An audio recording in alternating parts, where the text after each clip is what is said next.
سوال ان کا یہ ہے کہ سردی والے جوتے پہن کر نماز پڑھی جا سکتی ہے یا نہیں پڑھی جا سکتی؟ ایسے جوتے جو سردی میں فرش پہ چلنے کے کام آتے ہیں، اس طریقے کی ایک تھوڑی موٹی سی فوم ٹائپ چپل جوتے آتے ہیں، تو اس سے نماز پڑھی جا سکتی ہے اس کو پہن کے۔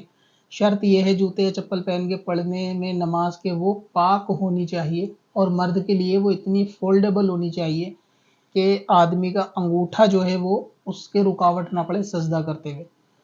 عورت تو پیر دائیں طرف نکالے گی تو اس کو کوئی خرابی نہیں۔ تو اس طریقے کی جو چپلیں سردی میں پہنتے ہیں فرش کے اوپر، تو فجر کے اندر اس کو پہن کے نماز پڑھ سکتے ہیں۔ چمڑے کے موزے ہوں تو اور زیادہ بہتر ہے کہ اس سے پیر بھی نہیں دھونا پڑے گا اور مسے سے کام چل جائے گا۔